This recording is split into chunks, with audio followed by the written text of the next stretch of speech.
자, 지금까지 얘기했던 어우동의 남자 몇 명이었나요? 현재까지. 4명. 복수 한번 해봅시다. 네 4명. 맞죠? 남편 빼고 4명이잖아요. 네. 그죠? 4명이요. 자, 어우동이요. 이렇게 많은 남자를 만날 수 있었던 데는 비밀이 하나 있어요. 그러니까 어떻게 보면은 당시 그 어우동의 남자 만나는 노하우, 오. 그 답은요. 바로 자신의 신분을 속이는 겁니다. 자, 그런데요.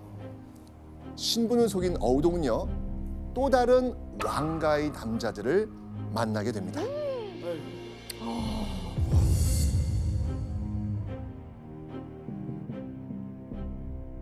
자, 보겠습니다. 네.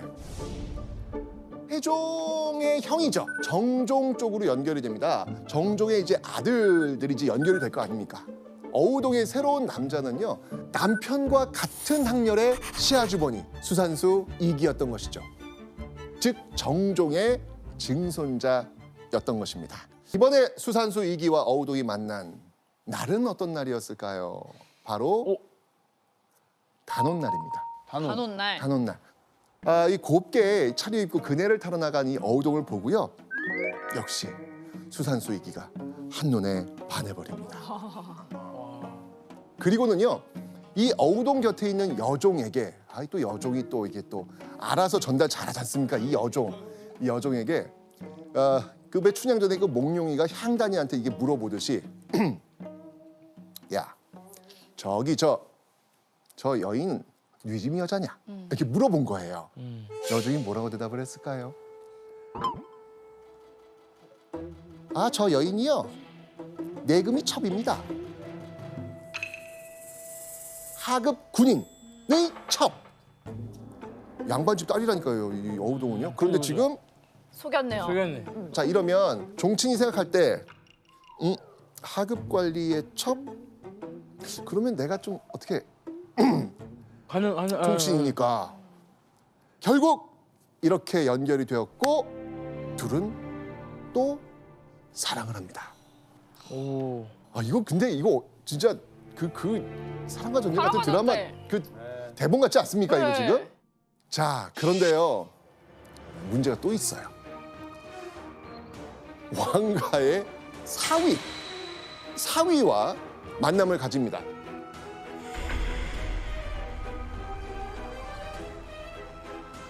자 오늘 정말 이 가기도가 열일하네요 진짜.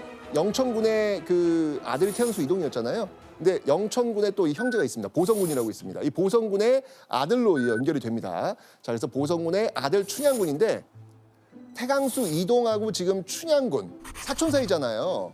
이 춘향군의 딸 완산 이씨가 있는데 남편 그러니까 이 춘향군의 사위 이 이승원과 사랑을 합니다. 와, 이거는 어떻게 보면 어우동의 자식벌이지 않습니까? 이게 그러니까요. 지금. 그죠? 예. 춘향군의 사위 이 이생원과의 만남은요. 그가 이 지나가는 어우동에게 보인 관심으로 시작됐습니다. 역시나 예측이 되시죠? 지나가다 어우동을 봤어. 와. 와. 저기 저 이쁜 아가씨 그 지방에서 온 기생인가? 그 질문에 여종은요. 기생 맞습니다. 라고 대답을 한 거예요. 야. 요정이 문제야. 합이 잘 맞네. 잘 맞네. 그러니까 어우동은 이번에는 이제 신분을 속인 거죠. 예. 그래서 결국 둘은 또 사랑을 나누게 됩니다. 연구 언니, 근데 왜 이렇게 신분을 속이면서 어우동은 남자들을 만난 걸까요? 양반 여성은 이제 한 남자만 바라보고 한 지아비만 바라보고 살아야 됐기 때문에 기생이나 첩이나 이런 여성들은 어느 정도 성적으로 자유로운 여성들이었어요. 그렇기 때문에 자신의 신분을 속이고 당연히 이렇게 첩이나 기생으로서 할수 신분 속일 수밖에 없었던 거죠. 이렇게 어우동은요 조선 왕가의 남자들과 얽히고 설킨 조선 왕가 스캔들의 주인공이 되었습니다. 자 이러다 보니 어우동의 그 화려한 행적에 대해서 정말 소문이 파다하게 났나 봅니다. 자 그 내용이 기록으로도 남아 있어요. 아이고야. 길가에 집을 얻어서 오가는 사람을 지목하며 점수를 매기는데 계집종이 아무 개는 나이가 젊고 아무개는 코가 커서 주인께 바칠만 합니다. 라고 하면 아무개는 내 거, 아무개는 네 거. 이렇듯 실없는 말로 희롱하여 짓거리지 않는 날이 없었다. 자, 그렇게 이 조선시대 금지된 자유연애를 즐기던 어우동. 결국 의금부로 끌려가는 사건이 벌어집니다. 의금부? 아세요? 모르세요? 그거 아니에요? 고문당하고. 네, 뭐 경찰 느낌? 사법기관. 맞습니다, 맞습니다. 아유, 좋아, 잘하네요. 이 의금부는 어떤 곳이냐면 조선시대 특수수사기관으로서 왕명에 따라 중대한 범죄에서 수사, 추국, 재판을 담당했던 그런 곳입니다. 1480년 6월이었죠. 의금부로 한 남자가 끌려오게 됩니다. 어우동의 저고리에 그 아리따운 러브레터를 남겼던 그 남자. 아이고야. 아이고. 방산수 인한. 그가 끌려왔습니다. 태강수 이동의 부인과 방산수 인한이 불륜에 근친상간했다는 사실이 결국 알려지면서 조정은 빨칵 뒤집혀집니다. 자, 그런데 이때 이 방산수 인한과 함께 불륜을 저질렀던 이 어우동은 이미 도망을 친 상태였습니다. 어우동이 도망갔다는 말을 듣고요. 성종, 화가 머리 끝까지 났습니다. 죄가 중한 것을 스스로 알고 도망했다니 끝까지 추포하라. 아, 송송 화나죠. 의금부에 붙잡혀온 이 어우동은요. 취조를 받게 되는데 이때 어우동 과연 어떤 반응을 보였을까요? 그러지 않았을까요? 그냥 제가 안 다가갔는데요. 먼저 저한테 왔는데요. 일단 이 어우동은요. 묵비권. 입비권. 네, 묵비권. 왜냐면 그녀는 아직 종친의 아내였고 또 사대부 여성이니까 혐의가 없으면 풀릴 수도 있지 않을까라는 어떤 그런 일만의 기대, 이런 기대를 가지고 있었던 거예요. 참고 있자. 그렇죠. 이렇게 했던 것이죠. 그런데 이 분위기가 심상치 않게 돌아갑니다. 어우동이 간통하고도 사실을 숨기고 죄를 자백하지 않으니 청컨대 형벌을 가하고 국문하시옵소서. 자, 이렇게 지금 국문하소서 이런 얘기 나왔어요. 과연 어우동은 고문 앞에서 입 꾹 닫고 억울하다고 말했을까? 아니면 자백은 하되 이 간통 상대를 줄여서 말했을까? 궁금한데. 둘 다 여의치 않는 것 같아요. 그쵸. 그런데요. 어우동은 선택합니다. 자신이 만난 남자들 이름하여 어우동 리스트 모두 밝힙니다. 낱낱이 밝힙니다. 와. 어우동이 왜 이렇게 쭉 자백을 했을까요? 바로 감옥에서 마주친 방산수 인한 때문이었습니다. 감옥에서 맞. 예전에 감동이 많은 간부로 인하여 중죄를 받지 아니하였으니 너 어우동도 사통한 바를 숨김없이 있는 대로 다 이야기하면 중죄를 면할 수 있을 것이다. 그러니까 옛날에 감동이라는 여성이 간통을 했음에도 불구하고 죄를 많이 받지 않았다.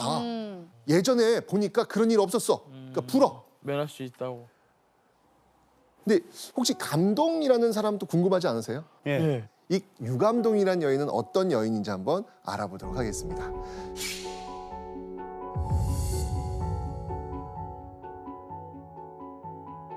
자, 성종 때 어우동 사건이 있었다면 세종 땐 유감동 사건이 있었던 것이죠.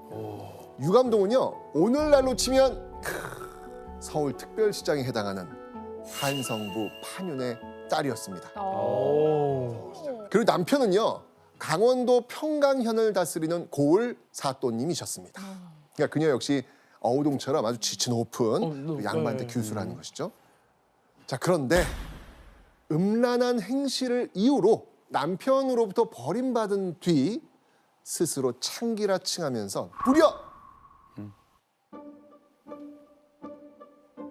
네. 4명? 4명. 40명. 40명? 네. 40명이요? 네. 자, 이 당시 조선시대 모든 형률은요, 명나라의 법전 대명률에 의해 결정된다라고 해도 과언이 아니었죠. 자, 그리고 이 대명률에는요, 간통죄를 어떻게 처벌해야 되는지의 규정 분명히 있습니다. 한번 보도록 하겠습니다.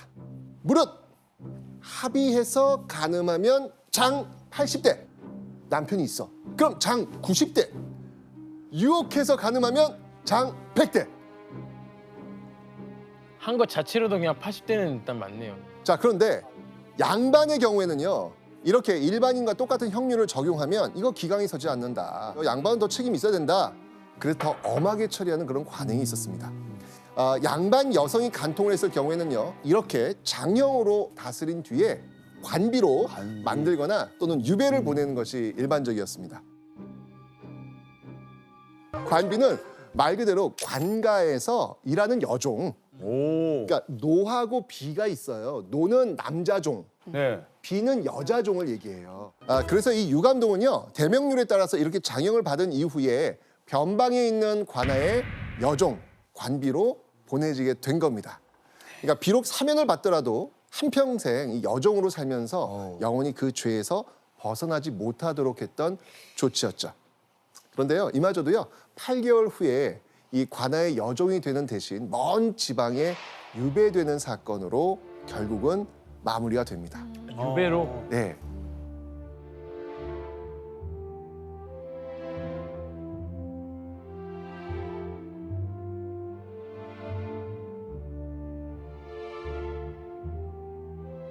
자, 근데 이제 궁금하지 않아요? 아니, 조선시대예요. 유교의 나라입니다. 그런데 이 40여 명과 간통을 했는데 아니, 어떻게 중죄를 면할 수 있었을까요? 자, 이 결정을 내린 왕이 누구다? 세종. 세종. 세종이 이 결정을 내리는데 근데 이때 세종이 한 답변이 기가 막혀요. 뭡니까? 세종대왕께서 네.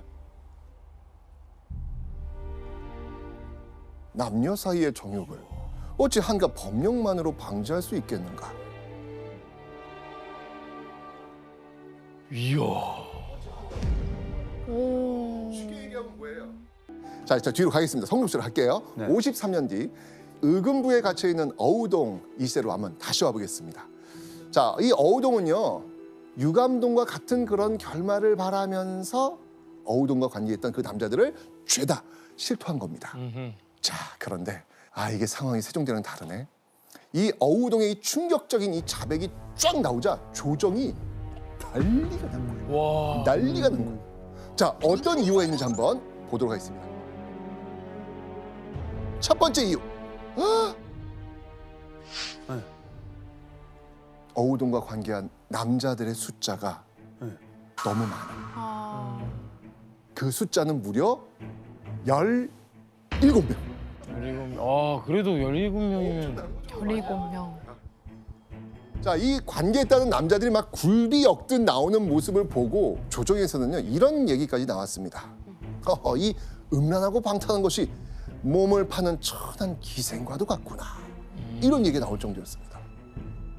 지체 높은 이 종친의 아내이자 양반가의 딸이 수많은 남성과 이 부도덕한 행위를 했다? 야, 이거는 뭐. 자, 그런데요, 어우동의 간통이 더 충격을 준 이유 두 번째는 장소였습니다. 장소? 장소? 네. 사랑을 나눈 그 네. 정을 통한 그 장소의 대범함, 그 장소가 너무 충격적이었습니다. 자, 먼저 이 수산수 2기와 관계를 맺은 곳은 공공기관의 건물이었습니다. 자, 그리고 김휘라는 사람과는요, 길가에 집을 빌려서 정을 통합니다. 지나가다가 우리 사랑할래? 저 집 어때? 빌려서. 그리고 가장 충격적인 장소가 나옵니다. 야, 충격. 가장 충격적인 장소. 네. 바로 어디였냐면 조상에 대한 제사를 지내는 사당. 여기서 정을 통한 거예요. 사당. 놀라운 장소였던 거죠. 야. 그리고 세 번째 놀란 이유가 있습니다. 뭐예요? 그 충격적인 이유는 바로 대상이었습니다. 어우동이 정을 통한 그 대상들, 그 리스트를 보면요 깜짝 놀랍니다. 어우동은요 노비, 이름은 직업이, 직업이란 그 노비와도 간통을 했던 겁니다. 이 신분 질서가 어지럽혀지는 것을 정말 금기로 했던 이 조선에서 신분이 다른 양반집 딸과 노비가 간통을 해? 이거는 정말 이거는 사회적 금기에 대한 도전인 거예요. 게다가 이 하위 신분의 남성이 상위 신분의 여성을 농락한다? 이거는요 지배층의 권위에 대한 위협으로 받아들일 수밖에 없었던 것이죠. 결국 어우동이 이 신분을 가리지 않고 사랑을 나눴다는 것은요 조선의 기본 이념을 무시한 행동이었고 그래서 더 큰 문제가 되었던 겁니다. 자, 이러면서 이 조정 대신들은요 사형파와 장형파로 나뉘어서 팽팽히 맞서게 됩니다. 자, 어우동을 사형에 처해야 된다라고 하는 입장을 한번 들어보도록 하겠습니다. 이들은 이렇게 얘기합니다. 양반의 딸이며 종친의 아내로서 음란하고 추잡함을 자행하였으니 마땅히 극형에 처하여 온 나라의 주의를 경계해야 합니다.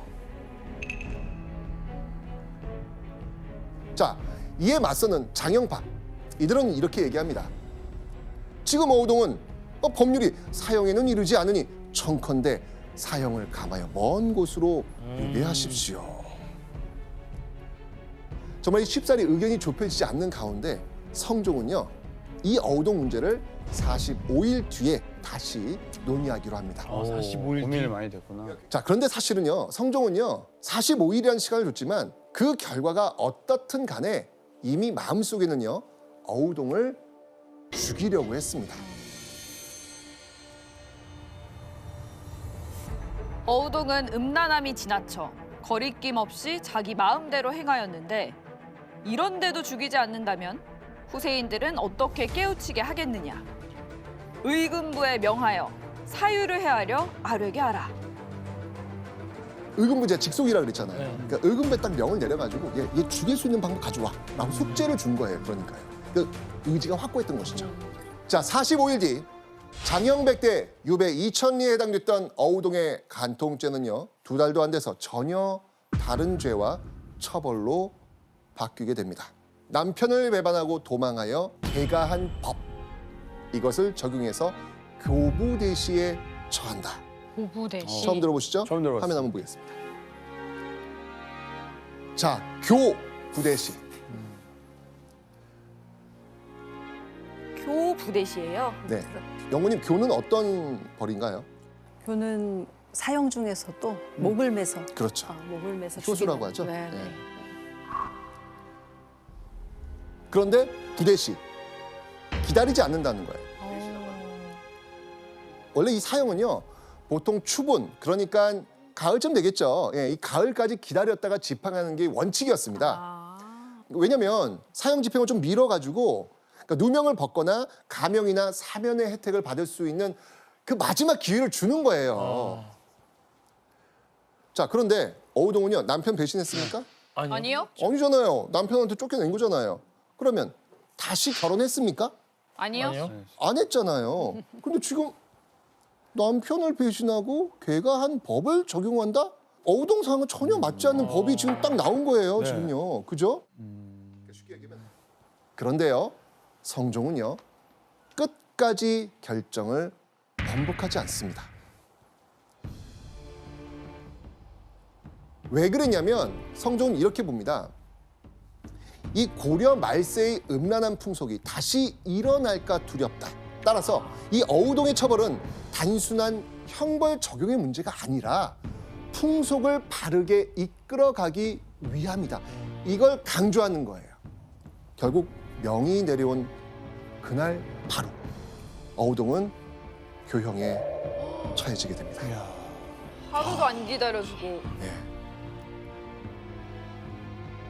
그럼 같이 사랑을 나눴던 그 남자들은 어떻게 될까요? 놀랍게도 단 한 명도 목숨을 잃은 사람이 없습니다. 없었어요? 한 명도 없습니다. 장형 때리는 거 네. 이거 선고 받은 사람은 있는데 돈을 내고 풀려났거나 귀양 갔다가 풀려났거나 심지어 무고로 인정돼가지고 죄값을 치르지 않기도 했습니다. 함께 간통을 저질렀는데 왜 어우동과는 이렇게 처벌이 다른 것일까요? 야. 성종을 포함한 위정자들의 논리, 당시 논리는 이런 거였습니다. 천한 기생과도 같은 행동을 한 어우동 때문에 오히려 뜻있는 선비들이 큰 피해를 본 것이다. 자, 그러면 이 없는 법까지 끌어와가지고 정말 일벌백계할 정도로 어우동 사건을 심각하게 바라봤던 이 성종. 이 어우동의 죽음을 발판 삼으면서까지 이 성종이 만들고 싶었던 유교 국가. 과연 어떤 모습이었을까요? 성종의 가장 큰 업적이 있죠. 사실 네. 이것 때문에 성종이라는 묘호를 네. 받지 않았나라는 생각이 드는데요. 자, 여기서 네. 실제 시험에 출제됐던 큰별쌤의 별의별 문제 두 번째 여행을 잘 기억하고 계신다면 이 문제 쉽게 푸실 수 있습니다. 가에 들어갈 책으로 옳은 것은 세조대왕 때부터 편찬하기 시작하여 이번에 완성한 이것은 우리 조선을 다스리는 기본 법전이 될 것이요. 1번 속대전, 2번 경국대전, 3번 삼강행실도, 4번 직지심체 요절. 조하단 정답 몇 번? 2번 경국대전이 아닐까 싶습니다. 정답! 오. 와, 경국대전. 맞습니다. 그러니까 나라를 다스리는 큰 법전. 네, 어우동이 죽고 나서 5년 뒤 경국대전이 반포가 되거든요. 여기에 아마 성종의 의지가 담겨져 있지 않을까. 가득 있었을 것 같아요. 가득 있었겠죠. 가득한데. 그렇다면 이 유교 국가 속 여성 과연 어떤 모습이었을까요? 궁금해요. 자, 첫 번째는요. 재혼 절대 금지. 바로 재혼한 여성의 자손은 과거에 응시할 수 없다. 엄마 입장에서 자식끼를 맡으면서까지 사랑 굳이 뭐 이럴 확률이 더 높잖아요. 자, 그리고 재혼이 금지되다 보니까 경제적으로 먹고 살 길이 막막한 이 과부들은요. 생존에 위협을 받을 정도였습니다. 자, 만약 가뭄으로 흉년에 들었다. 그러면 이제 굶어 죽을 위기에 처하는 여자들 상당수가 될 수밖에 없습니다. 그래서 자식 없는 젊은 과부의 재혼 이거는 좀 허락하고 최소한 먹고 살기는 좀 해줘야 되는 거 아니냐.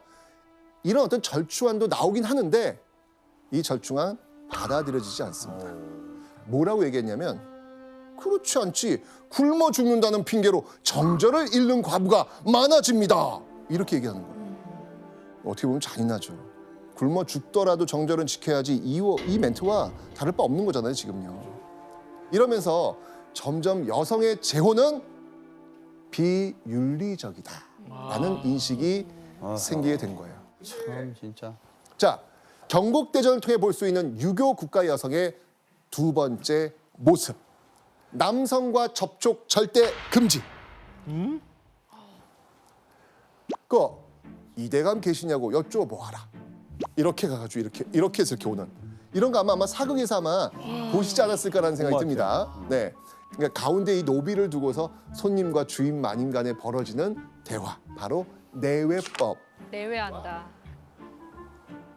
함부로 이 밖에 나간 여성이 남성과 이 불필요하게 마주치고 혹시나 정절을 잃게 되는 것을 걱정을 하면서 정절을 잃지 않도록 집안에 가둬두는 법이었던 겁니다. 오, 진짜? 답답했겠어요. 근데 이제 너무 힘들어. 어쩔 수 없이 나가는 경우가 있잖아요. 네. 나가는 경우에 어떤 모습이었을지 이거 아마 사극 보시면 알 텐데 조나치 혹시 기억나는 거 있어요? 그 역사책에서 봤어요. 그 이렇게 뭐를 쓰고 맞습니다. 이 내외법이 생기면서 여성들은요 바깥 나들이를 쉽게 할 수도 없었지만 부득이하게 이렇게 외출해야 되면 이렇게 장옷을 쓰고 얼굴을 가려야만 했습니다. 이뿐만이 아니었습니다. 자, 이거 가마죠, 가마. 네. 근데 이 가마도 특징이 있어요. 사면이 튀어 있는 평교자 안 되고요. 보시면 알겠지만 지붕이 있어야 됩니다. 사면에 벽이 있어야 합니다. 이걸 옥교자라고 합니다.